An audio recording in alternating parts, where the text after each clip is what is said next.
제가 예전에 보았던 영화 중에서 가장 감명 깊게 본 영화가 무엇인가라는 질문을 제가 받는다고 한다면요. 저는 한 작품을 꼽는다면 이 작품을 꼽을 것 같아요. 로베르트 베니니 감독이 연출한 1997년 작품인데요. 인생은 아름다워라는 작품이에요. 아마 이 영화는 워낙 명작이어서 많은 분들이 또 보셨을 거라고 저는 그렇게 생각이 됩니다. 영화의 내용은 이렇습니다. 세계 제2차 대전이 한창이던 그 시기에 이탈리아에 살던 한 주인공, 이름이 귀도예요. 귀도. 그는 이제 숙부의 레스토랑에서 일을 하고 있었는데 도라라는 한 여인에 빠져가지고 그 여인을 정말 사랑하고 결혼하기 위해서 애를 쓰다가 결국에는 결혼에 성공합니다. 그리고 아주 사랑스러운 아들 조슈아를 이렇게 낳게 돼요. 그렇게 원하던 가정을 이루어서 아들과 함께 정말 행복한 가정을 이어가던 어느 날 이제 독일의 그 나치즘의 영향이 너무 커지면서 유태인의 차별이 심해지기 시작한 거예요. 그래서 결국 유태인이었던 아빠 귀도와 그 아들 조시아가요 포로 수용소로 잡혀 들어가게 돼요. 근데 이제 아내 도라는 또 자기는 유태인은 아니었지만 가족이 그렇게 끌려가는 걸 보면서 따라서 들어가게 됩니다. 그래서 이제 강제 수용소에서의 생활이 그렇게 시작이 돼요. 근데 이제 아들 조시아가 얼마나 이 분위기가 무서워요. 그렇죠? 그 무서운 분위기를 아버지가 바꾸기 위해서 그 아이의 마음을 헤아려 주기 위해서 좀 거짓말을 합니다. 아이에게 지금 우리는 소풍을 가는 거야. 이렇게 얘기를 해요. 그리고 아들 조시아가 겁을 먹지 않도록 이제 안심을 시키는 거예요. 지금부터 일어나는 모든 일들은 게임일 뿐이야. 그러면서 게임에 대한 설명을 해줘요. 이 게임에서 1000점을 따면 승리하고 그 승리의 선물로 조시아가 평소에 좋아했던 탱크를 준다고 이렇게 설명을 한 거예요. 그러니까 그 아이가 얼마나 기대가 됩니까? 그래서 이 강제 수용소에서의 삶은 정말 지옥 같았지만 아버지 귀도는요, 이 아들만큼은 정말 비참한 인생이 아니라 아름다운 인생으로 그렇게 살기를 바라면서 이들 앞에서 펼쳐지는 그 아들 앞에서의 모든 일들을 마치 게임인 것처럼 아들에게 이렇게 안심을 시켜요. 그래서 곳곳에 이렇게 숨어 있는 그 포로 수용소의 아이들을 보면서 저거 봐, 저건 숨바꼭질이야. 그러면서 이렇게 안심시켜주고 또 독일 교도관에게 잡혀가면 자, 지금부터 우리는 침묵 게임을 해야 돼. 그래서 말을 안 하는 게임. 그렇게 하면서 위기들을 잘 넘어가요. 근데 이제 얼마 지나지 않아서 이제 전쟁이 끝난 거예요. 너무 기쁜 소식이죠. 하지만 그 포로 수용소에 있는 사람들에게는 이것이 비극이에요. 왜냐하면 독일 군인들이 그 포로 수용소에 있는 사람들을 다 죽이려고 했기 때문이에요. 그래서 그때 마침 그 귀도는요, 그 아들 조시아를 살리기 위해서 작은 창고에 이렇게 숨깁니다. 그러면서 이렇게 약속을 해요. 조시아야, 지금 우리가 숨바꼭질 게임을 할 텐데 여기서 잡히지만 않으면 너는 드디어 1000점을 달성하게 돼. 그리고 드디어 너는 탱크를 선물로 받을 거야. 그러면서 그 아이에게 마지막으로 그 장소에 숨겨놓고 그 자기가 사랑하는 아내를 찾기 위해서 그 독일군의 눈을 피해서 그 아내를 찾기 위해서 애를 쓰다가 결국에는 독일군에게 잡힙니다. 그리고 그 자리에서 총살을 당해요. 그리고 독일군이 그 지역을 다 휩쓸고 그렇게 패전했기 때문에 떠나가고 그곳에 이제 아무도 남지 않은 거예요. 조용해지니 이제 조시아가 그 문을 열고 나와봤어요. 그랬더니 저 멀리서 그 아버지가 약속했던 탱크가 이렇게 쭉 다가옵니다. 미국의 그 연합군의 탱크였던 거예요. 그걸 보면서 조시아가 너무 기뻐요. 그러면서 야, 드디어 내가 이겨서 게임에 이겨서 드디어 1000점을 얻어서 아버지가 약속한 선물을 내가 받는구나. 그러면 너무 좋아하면서 그 탱크에 그 군인이 그 아이를 이렇게 안고 태워줍니다. 그리고 가다가 엄마를 만나요. 극적으로 이제 엄마를 만나서 그 엄마와 함께 기뻐하면서 영화가 이렇게 끝나요. 그런데 이 영화의 마지막에 이런 정말 감동적인 장면이 이제 마지막에 나와요. 마지막에 이제 조시아가 성인이 되어서 과거를 회상합니다. 그리고 이렇게 독백을 해요. 이것이 나의 이야기다. 아버지가 희생한 이야기. 그것이 아버지가 주신 귀한 선물이었다. 이 진지한 독백을 하면서 영화가 끝납니다. 여러분 그 어렸을 때의 조시아는 어땠어요? 아버지가 나를 위해서 어떤 희생을 했는지 헌신을 했는지는 몰랐어요. 그런데 이제 성인이 돼서 돌아보니까 아버지가 나를 살리기 위해서 정말 목숨을 바친 희생한 사람이었다라는 것을 그가 깨달은 거예요. 그래서 그가 이렇게 고백한 거예요. 그가 성인이 되어서 진지한 목소리로 이것이 나의 이야기다. 아버지가 희생한 이야기. 그것이 아버지가 주신 귀한 선물이었다. 저는 이 영화를 보면서 정말 큰 감동을 받았어요. 자기 자녀를 향한 아버지의 사랑은 얼마나 위대합니까? 그렇죠? 부모의 사랑은 정말 위대한 거예요. 그래서 오늘은 우리가 특별히 어버이 주일로 예배를 드리면서요, 우리가 부모님께 받은 그 은혜들을 우리가 많이 생각해야 돼요. 그리고 감사하면서 기억하면서 하나님께, 우리 아버지께서 우리에게 주신 그 부모님이 주신 그 사랑을 우리가 좀 기억했으면 좋겠어요. 더불어서 우리가 또 기억해야 될 게 뭡니까? 우리를 살리신 그 하나님 아버지의 사랑이에요.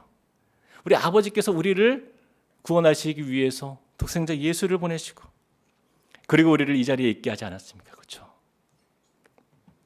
그래서 오늘은요, 우리가 어버이날을 맞이하여서 어버이 주일을 통해서 우리의 영혼의 아버지가 되시는 우리 하나님 앞에 우리가 어떤 자녀로 과연 살아야 하는가, 어떤 하나님을 기쁘시게 하는 자녀로 살아야 하는가에 대해서 조금 더 묵상해 보기를 원합니다. 오늘 우리가 읽은 본문에 보면 아버지와 아들이 등장하죠. 우리가 잘 아는 말씀이에요. 어느 날 둘째 아들이 어때요? 자기 유산을 미리 달라고 아버지에게 요청을 합니다. 그리고 그 재산을 들고 먼 나라로 가서 방탕하게 살다가 어떻게 돼요? 얼마 지나지 않아서 재산이 다 소진되고 그렇게 궁핍한 삶을 사는 거예요. 너무 배가 고파서 이제는 돼지가 먹는 쥐염 열매조차 얻을 수 없을 만큼 어려운 상황이 되자 그는요, 여기서 굶어 죽느니 차라리 누구에게요?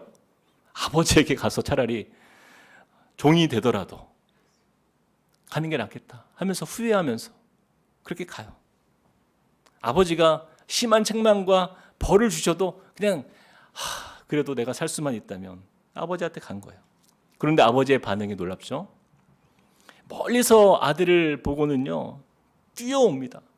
그리고 그 아들을 목을 끌어안고 입을 맞추면서 그 돌아온 아들로 인해서 잔치를 베풀어요. 그 아버지의 사랑을 오늘 우리 말씀을 통해서 보게 되는 거죠. 사랑하는 여러분, 이 누가복음에서 나타난 이 말씀은요, 그 선한 사마리아인 비유, 그것과 함께 가장 감동적인 그 말씀이라고 많은 사람들이 이 두 가지를 놓고 이야기를 하는데, 잃어버린 아들을 다시 만나는 이 탕자의 이 비유는요, 그래서 전 세계적으로 믿지 않는 사람들도 굉장히 많이 사랑하는 하나의 스토리입니다. 그래서 극장에서 또 오페라로 또 연극으로 소설로 다양한 분야에서 이 잃어버린 탕자의 비유를 그렇게 재현하기도 했어요. 자, 그런데 우리가 한번 생각해 봤으면 좋겠어요. 과연 이 말씀의 제목이 탕자의 비유, 탕자의 이야기인가? 라는 거예요. 여러분, 이 스토리의 주인공이 누구라고 생각하십니까? 물론 예술적으로 이 스토리를 그 작품으로 만들기 위해서는 둘째 아들이 제격이에요. 그렇죠? 굉장히 그 인생이 버라이어티하잖아요. 그렇죠? 부잣집 아들에서 그렇게 비참한 홈리스의 인생을 그렇게 추락하다가, 그리고 그 마지막에는 이제 아버지를 만나는 극적인 장면까지 아주 뭐 연출로 하면은 아주 좋은 소재거리가 됩니다. 하지만 이 흥미로운 이야기와는 별개로 예수님께서 우리에게 이 비유를 가르쳐 주신 가장 중요한 핵심은요, 그 탕자가 주인공이 아니라 바로 참 아버지의 사랑입니다. 여러분, 둘째 아들의 행위를 한번 보세요. 얼마나 고약한지 모릅니다. 12절 같이 한번 읽어보겠습니다. 12절 시작. 그 둘째가 아버지에게 말하되 아버지여 재산 중에서 내게 돌아올 분깃을 내게 주소서 하는지라. 아버지가 그 살림을 각각 나눠주었더니, 여러분, 예수님 당시에 아들이 아버지의 재산을 받는 일은요, 아주 이례적인 사건입니다. 보통 일반적으로는 아버지가 죽어야만 그 재산을 상속받을 수 있었어요.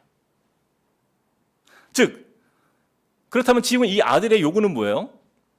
이렇게 말하는 거예요. 아버지, 저는 아버지가 빨리 죽었으면 좋겠어요. 그래야 제가 재산을 얻을 수 있지 않겠습니까? 여러분, 이런 패륜적인 아들이 어디 있어요? 이것은 당시 율법을 보면요, 굉장한 죄악에 해당되는 중죄였어요. 신명기서 21장 18절에서 21절을 한번 읽어보시겠습니다. 시작.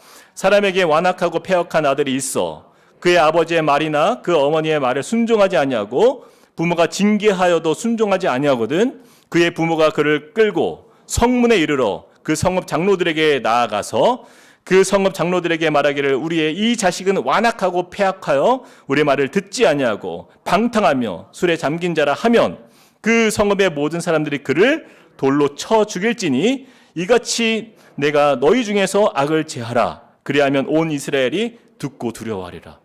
여러분, 실제로 율법에 보면 패역한 아들에게 내리는 벌이라는 규정이 있어요. 그 처벌은 21절 말씀처럼 그를 돌로 쳐 죽일지. 무서운 처벌입니다. 그런데 누가 돌로 치라고요? 여러분 21절 상반절에 보니까 그 성읍의 모든 사람,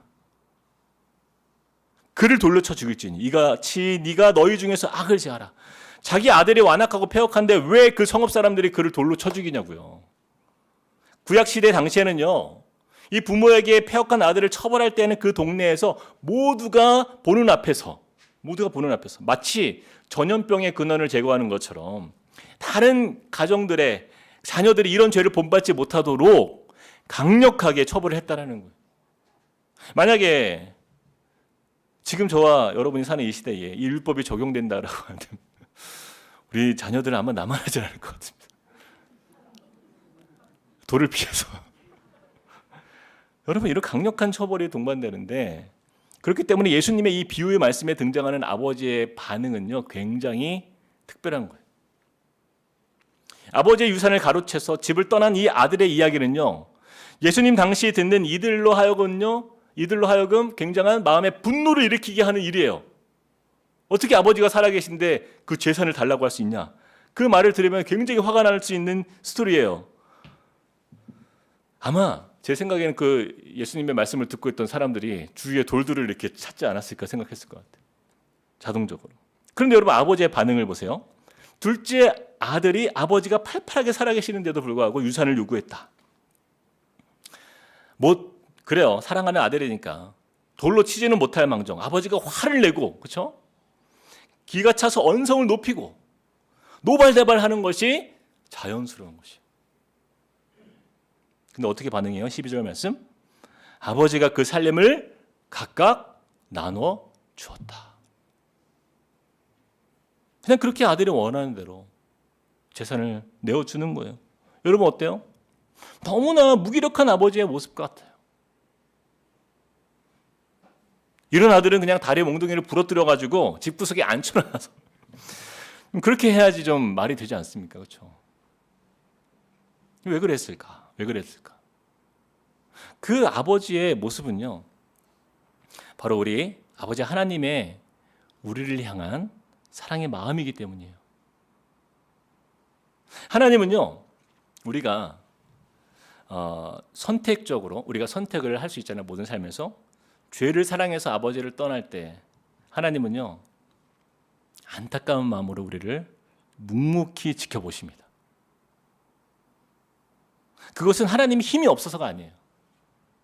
율법대로 우리를 곧바로 징계하시고 우리를 처벌할 수 있지만 아버지의 사랑은 기다리는 사랑이에요. 왜 그렇습니까? 하나님은요, 우리에게 겁주고 막 겁박해서 말을 듣게 하시는 그러한 사랑의 하나님이 아니다라는 거예요. 하나님 우리의 마음을 원하세요. 마음을. 이 둘째 아들의 마음에는 지금 무엇으로 가득 차 있는 거예요? 세상, 돈,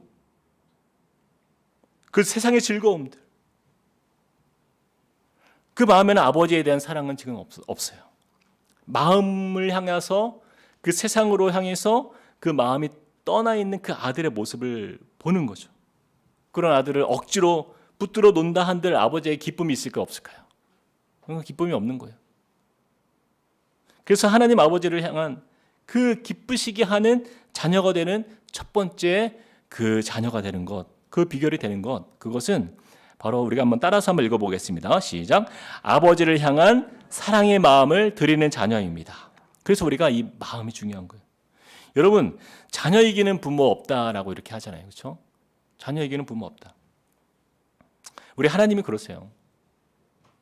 하나님은요, 우리가 주일을 빼먹고 예배도 안 드리면서 막 세상 즐기고 그렇게 해도요, 당장 벼락을 내리지 아니하십니다. 한번 실험해 보세요. 다음 주에 벼락이 오나 안 오나. 왜 그래요? 우리 인생에 선택권과 자율권을 우리에게 주셨어요. 여러분이 이 자리에 있는 것은요, 하나님을 향한 여러분의 마음을 가지고 찾아오신 거예요. 하나님 그걸 원하시는 거예요.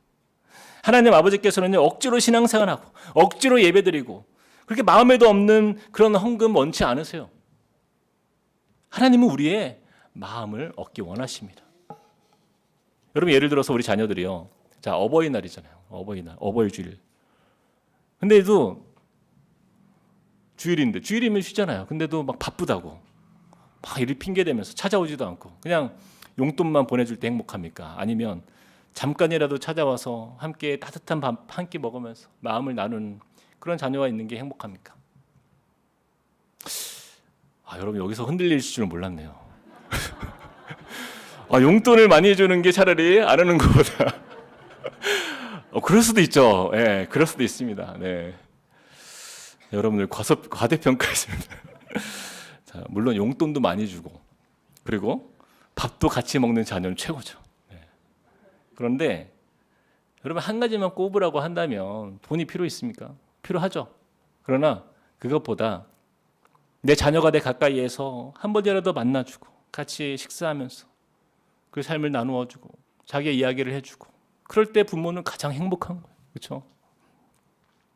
얼마 전에 우리 아이들과 같이 이야기를 나누는데 제가 물었어요. 전 자주 물어봐요. 너희는 언제 행복하니? 이렇게 물어봐요. 너희는 언제 행복하니? 첫째가, 제가 물었습니다. 근데 첫째가 엄마가 맛있는 거 해줄 때 행복해요. 오케이. 그리고 둘째가 대답을 하기 전에 셋째가 먼저 이렇게 대답했어요. 놀이터에 가서 행복해져. 그런데 셋째가 다 듣고 나더니 이렇게 얘기를 합니다. 5살짜리인데 오늘 교회에서 아빠가 높이 안아줘서 행복했어요. 그러는 거예요. 여러분께 묻겠습니다. 제가 우리 딸아이한테 다른 애들 몰래 초콜릿을 줬을까요? 안 줬을까요? 제가 다른 자녀들 몰래 막대 사탕을 하나 갖다 줬을까요? 안 갖다 줬을까요? 갖다 줬겠죠. 얼마나 기쁩니까, 이것이. 제가 원하는 대답은 물론 뭐 그걸 기대한 건 아니지만 너무 고마운 거예요. 그렇게 얘기해 주는 게. 얼마나 하루의 삶 속에서 좋은 게 많아요. 그래도 아빠가 안아줘서 행복했어요라고 말하는 그 딸 아이의 그 이야기를 들을 때 너무 좋은 거예요. 여러분, 하나님 아버지의 마음이 바로 이와 같아요. 이와 같아요. 하나님은요, 우리의 마음을 원하십니다. 탕자가 아버지의 유산을 들고 떠나서 그래서 아버지가 그 재산이 아까워서 마음이 아픈 게 아니에요. 그 아들의 마음에 아버지가 없었기 때문이에요. 그것이 가장 가슴 아픈 일이었다라는 거예요. 자, 그렇게 아버지의 품을 떠났던 둘째 아들이 허랑방탕하게 재산을 다 낭비하고 줄여 죽게 되자 드디어 누구를 생각합니까? 그때서야 누구를 생각했어요? 아버지를 생각한 거예요. 함께 18절부터 20절 상반절을 읽어봅시다. 시작. 내가 일어나 아버지께 가서 이르기를 아버지, 내가 하늘과 아버지께 죄를 지었사오니 지금부터는 아버지의 아들이라 일컬음을 감당하지 못하겠나이다. 나를 품꾼의 하나로 보소서 하리라 하고 이에 일어나서 아버지께로 돌아가니라. 탕자였던 둘째 아들이요, 아버지께 돌아왔어요. 더 정확하게 말씀을 드리면 아버지를 향한 무엇이 돌아온 거예요? 마음이 돌아온 거예요. 아버지가 기뻐했던 것은 잃어버린 아들이 돌아온 것도 기뻤지만 아버지를 생각하고 우리 아버지라면 나를 받아주지 않을까? 그 마음이에요. 그 마음. 그 아버지를 향한 죄송한 마음, 회개하는 마음, 사모하는 마음, 그 간절한 마음이 돌아온 거예요. 아버지는요, 그 아들의 마음을 그대로 품어주고 수용해줘요. 사랑하는 성도 여러분, 우리는 하나님 아버지 앞에서 어떤 자녀로 살아가야 할까요? 여러분, 우리가 헌금을 많이 내면 하나님이 기뻐하실까요? 우리가 엄청난 성공을 이루면 하나님께서 감동하실까요? 하나님은요, 이미 온 우주 만물을 다 가지셨잖아요. 이 우주 만물의 주인 되시는 그 하나님 앞에서 필요한 게 과연 무엇이 있겠습니까, 여러분? 우리가 무엇으로 그 하나님의 빈자리를 채울 수 있어요? 없어요. 온 세상 그 어떤 것으로도 우리가 드릴지라도 하나님께 만족을 드릴 수 없어요. 하나님께 만족을 드릴 수 있는 것은 바로 단 하나예요. 우리 아버지를 향한 우리의 진정한 마음. 그 마음이. 신명기 6장 5절에서 6절을 우리 같이 한번 큰 소리로 읽어보겠습니다. 시작. 너는 마음을 다하고 뜻을 다하고 힘을 다하여 내 하나님 여호와를 사랑하라. 가장 먼저 무엇을요? 마음이라는 거. 두 번째, 우리 마가복음 12장 30절 시작. 내 마음을 다하고 목숨을 다하고 뜻을 다하고 힘을 다하여 주 너의 하나님을 사랑하라 하신 것이요.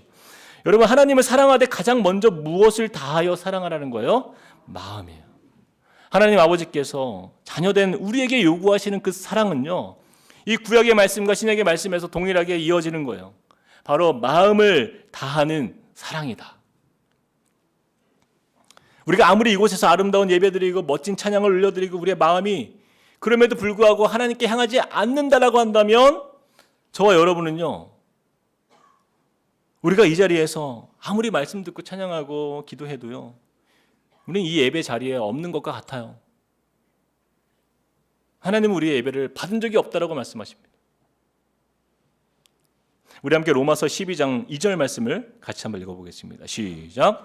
너희는 이 세대를 본받지 말고 오직 마음을 새롭게 함으로 변화를 받아 하나님의 선하시고 기뻐하시고 온전하신 뜻이 무엇인지 분별하도록 하라. 하나님의 선하시고 기뻐하시는 그 뜻이 무엇이냐라는 거죠. 그것은 오직 마음을 새롭게 하는 거예요.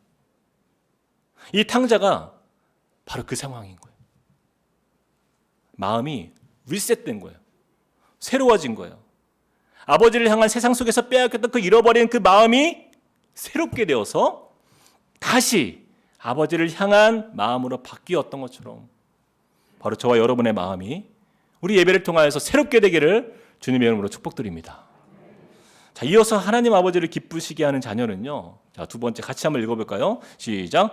아버지의 넓은 마음을 기억하는 자녀입니다. 아버지의 넓은 마음을 여러분 기억하는 거예요. 우리 함께 20절을 읽어보겠습니다. 시작.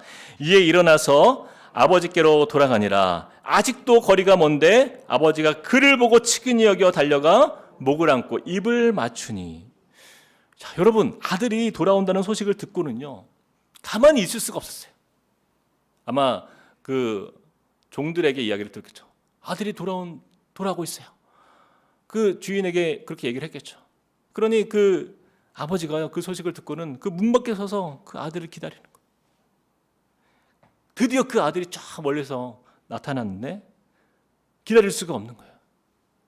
아들을 향해서 그 나이가 있으신 그 아버지가 그냥 그 뛰어가서 그 목을 얼싸안고 입을 맞추는 그 아버지의 모습을 여러분 한번 상상해 보세요. 여러분, 어떤 마음이 들어요? 그 어디에도 이 둘째 아들의 잘못을 책망하거나 추궁하거나 비난하는 모습은 찾아볼 수가 없어요. 어쩌면 우리 아버지들, 우리 한국의 아버지들은 좀 달랐을 수 있어요. 문 잠궈. 이 교회 버르장머리 확실하게 고쳐놓죠. 마음은 그렇진 않은데 표현이 그렇죠. 그런데 이 아버지의 모습을 보면요, 그 아들을 얼마나 보세요, 고생하고 굶주리고 그 비참해진 그 몰골을 바라보면서 너무 안쓰러운 거예요. 그래서 가슴이 아파서 아버지는요, 근데 이 아들이 온 것이 너무 기쁜 거예요. 이들이 누구에게 돌아왔기 때문에? 아버지에게 돌아왔기 때문이에요. 어찌 되었든 간에 아버지의 그 넓은 마음을 기억하고 돌아온 거예요. 사랑하는 성도 여러분, 이 둘째 아들 탕자는요, 인생에 한 번 정말 아버지를 떠났다가 이렇게 돌아왔지만요, 근데 우리를 한번 생각해 봤으면 좋겠어요. 저와 여러분은 어떻습니까? 우리 한 번뿐입니까? 어떤 이는 2번, 3번, 어떤 이는 셀 수 없을 만큼 틈만 나면 세상 사랑해서 그렇게 아버지를 떠났던 우리가 아닙니까? 그럼에도 불구하고 우리가 반드시 기억해야 하는 것이 있어요. 하나님 아버지는요, 우리가 몇 번을 떠났는가를 중요하게 여기지가 않아요. 몇 번을 떠났건 상관이 없어요. 하나님 아버지는 저와 여러분을 언제나 넓은 품으로 맞아줄 준비를 하고 계시다라는 거예요. 혹시 여러분 중에 나는 너무 자주 하나님을 떠난 것 같아. 그래서 하나님은 나를 더 이상 받아주지 않을 거야. 그런 마음이 든다면 이 단어를 꼭 기억하셔야 돼요. 우리 함께 17절 말씀을 읽어보겠습니다. 17절 시작. 이에 스스로 돌이켜 이르되 내 아버지에게는 양식이 풍족한 품꾼이 얼마나 많은가. 나는 여기서 줄여 죽는구나. 여러분 보세요. 여기서 둘째 아들이 아버지를 떠났다가 잊고 있었던 아버지의 넓은 마음을 생각하게 되는 결정적인 계기가 하나 있었어요. 바로 17절 첫 구절에 등장하는 뭐예요? 이에 스스로 돌이켜라는 거예요. 이에 스스로 돌이켜. 이 단어가 제가 이제 말씀을 원어로 한번 보니까 이런 뜻이에요. 직역해 보면 정신이 돌이켜져 회복되었다는 뜻이에요. 나갔던 정신이 돌아왔다는 뜻이에요. 그러니까 아버지를 떠날 때는 정신이 있는 상태였어요? 없는 상태였어요?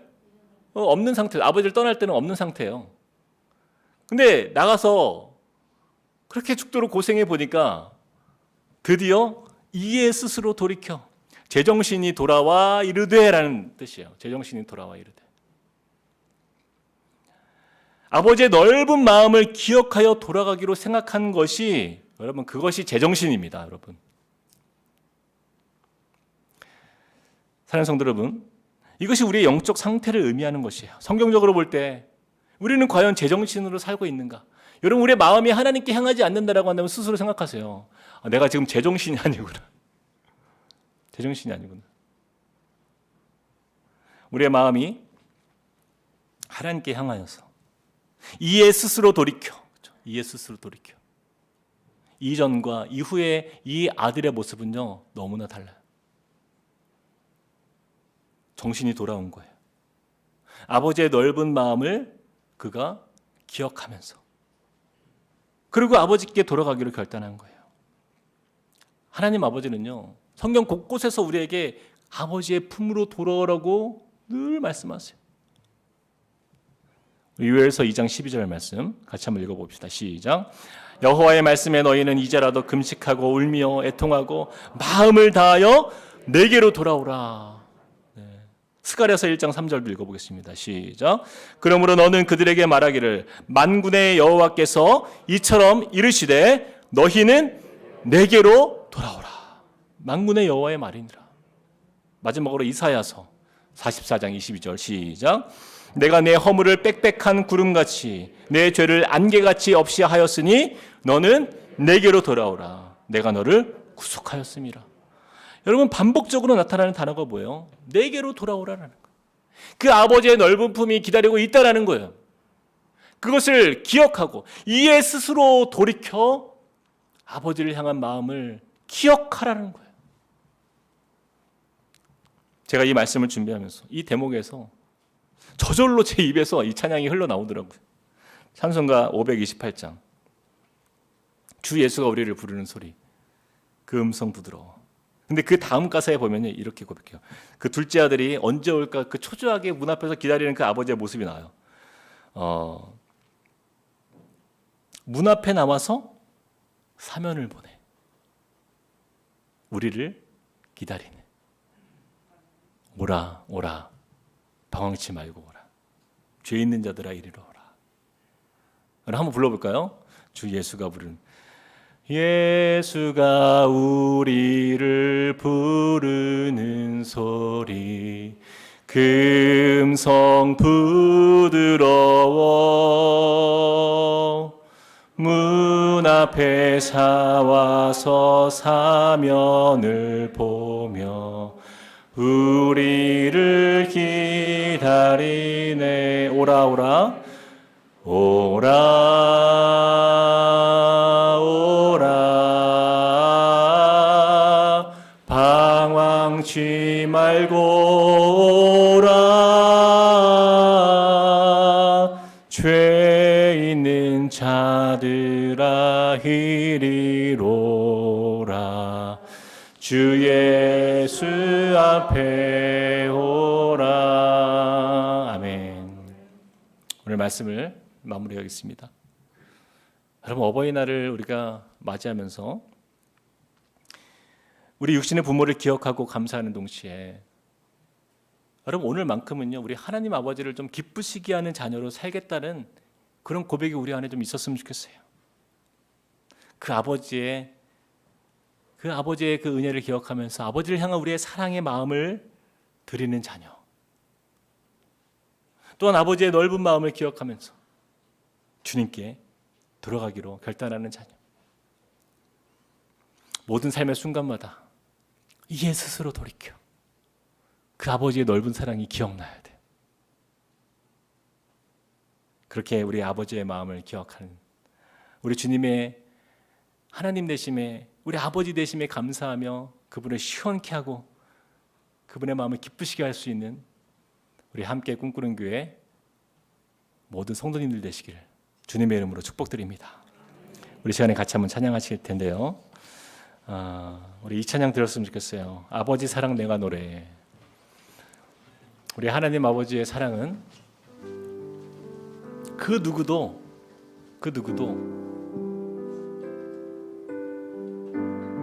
그 사랑을 경험한 사람은요 세상에서 경험할 수 없는 그 사랑을 보는 거예요. 우리의 고백이 좀 이런 고백이었으면 좋겠습니다. 변함없는 그 사랑, 날 위해 주신 그 사랑. 주님, 내가 아버지 앞에 나아갑니다. 이 시간 내 마음을 드립니다. 우리 같이 한번 찬양하시겠습니다.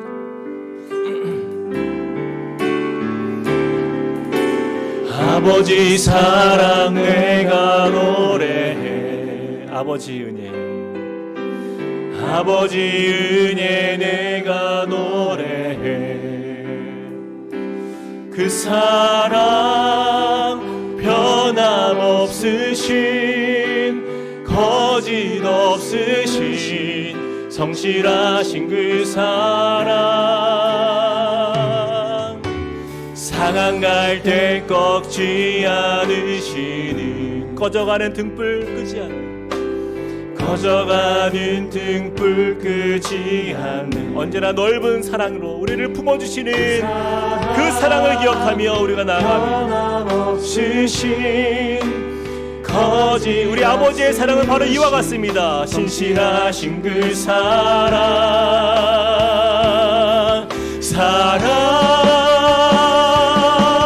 그 사랑, 날 위해 죽으신, 날 위해 다시 사신 예수 그리스도, 다시 오실 그 사랑. 죽음도 생명도 천사도 하늘의 어떤 권세도 끊을 수 없는 영원한 그 사랑 예수. 우리 시간에 같이 한번 기도할 텐데요. 여러분, 아버지의 사랑을 이 시간 다시 한번 우리의 마음에 그려보았으면 좋겠습니다. 하나님, 제가 그 둘째 아들과 같은 삶을 살았습니다. 세상에서 방황하고 마치 인생이 내가 주인인 것처럼 그렇게 마음껏 내가 하고 싶은 대로 살고, 언제나 하나님은 나의 뒷전이었습니다. 그런 삶을 우리가 살면서 주님, 이제는 아버지 품으로 내가 나아갑니다. 아버지의 너른 사랑, 하늘 같은 사랑, 죄인 같은 나를 내가 주님께 나가기로 한다면 언제나 먼저 달려오셔서 우리의 목을 끌어안고 입을 맞춰주시는 그 아버지의 사랑 앞에 내가 나아갑니다. 주님, 나를 받아 주시옵소서. 우리 같이 한번 주님 앞에 우리의 마음을 드리면서 우리 기도하며 주 앞에 나가십시다. 주님 앞에, 하나님 아버지의 사랑 앞에 하나님 나의 삶을 드리며 내가 나아갑니다. 주님, 나를 품어주시는 그 사랑, 나를 안아주시는 그 사랑, 하나님 그 은혜가 있기에 내가 이 자리에 있습니다. 하나님의 그 크신 사랑으로 말미암아 우리가 아버지 하나님 주님 앞에 나아가는 인생 되게 하여 주시고, 하나님 그 사랑으로 말미암아 하나님의 기쁨이 되는 하나님의 자녀로 살 수 있도록 도와주시옵소서. 하나님 주님이 우리에게 보여주신 그 크신 사랑은 한량없어서 하나님 우리의 마음에 언제나 하나님은 가장 좋은 곳으로 채워주시고 하나님 언제나 우리에게 아버지 하나님 생명 주시고 은혜 주시는 하나님 그 모든 하나님의 그 사랑 하나님 우리가 언제나 감사하지만 그러나 아버지 하나님 우리는 너무나도 교만하였습니다. 너무나도 아버지 하나님 우리는 우리의 자신의 이기적인 생각과 나만을 위해 살았던 우리의 모습들을 주님 이 시간에 내려놓습니다. 하나님 그 사랑 앞에 우리가 나아갑니다. 그 아버지의 품 안에 내가 안기길 원합니다. 하나님 역사하여 주시옵소서. 주님 축복하여 주시옵소서. 아버지 하나님 우리 가운데 행하실 주님을 믿습니다. 주님 역사하여 주시옵소서. 우리 함께 고백하시겠습니다.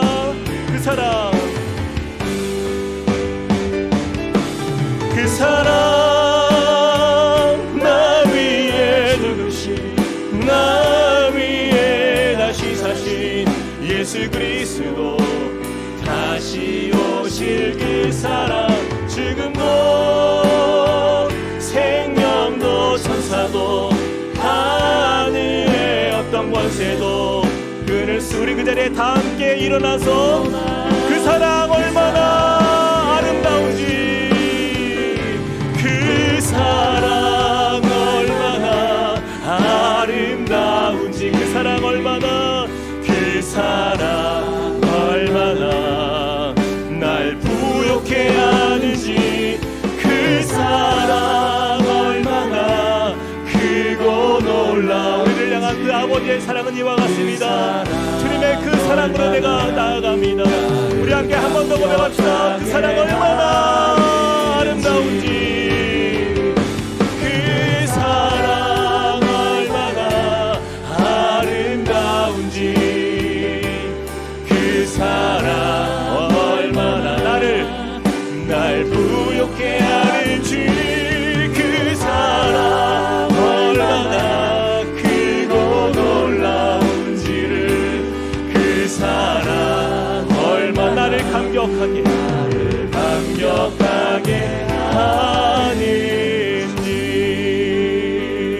하는지. 사랑과 은혜 하나님 감사합니다. 우리가 어버이 주일을 맞이하여서 우리 육신의 부모에게 감사드리고 우리를 지금까지 살게 하면서 얼마나 많은 헌신과 수고와 그 땀으로 우리를 키웠고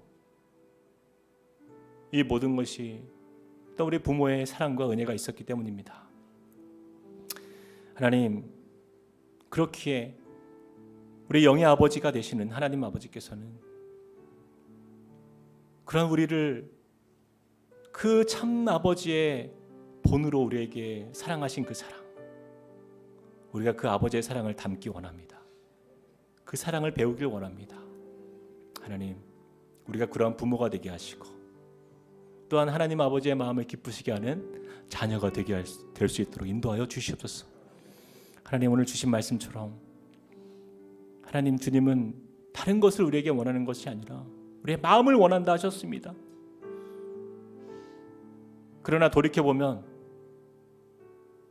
언제나 그 마음은 세상에 있었고 언제나 내 삶의 우선순위는 나를 더 사랑하는 내 자신이었고 그렇게 나를 위하여서는 헌신적으로 아낌없이 살면서도 하나님 아버지를 위하여서는 내 마음을 드리기를 아까워했던 우리의 모습을 용서하여 주시옵소서. 주님 이제는 그 주님의 넓은 품을 기억하며 주님 품에 안기길 원합니다. 한 주간의 삶 속에서 그 아버지 하나님과 동행하며 하나님의 손을 붙들고 그렇게 우리를 향한 주님의 사랑의 노래를 함께 부르며 주님과 동행하는 믿음의 삶이 되도록 인도하여 주시옵소서. 이제는 우리 주 예수 그리스도의 은혜와 하나님 아버지의 크신 무한하신 사랑과 성령님의 감동, 감화, 교통하심이 오늘 말씀을 듣고 참 아버지 되시는 우리 하나님 앞에 나아가기로 결단하며 아버지를 더 사랑하기로 마음에 품고 우리의 마음을 드리기로 그렇게 소망하는 주님의 백성들 머리 위에 그리고 그 가정과 또한 교회 위에 이제로부터 함께 하시기를 간절히 축원하옵나이다. 아멘.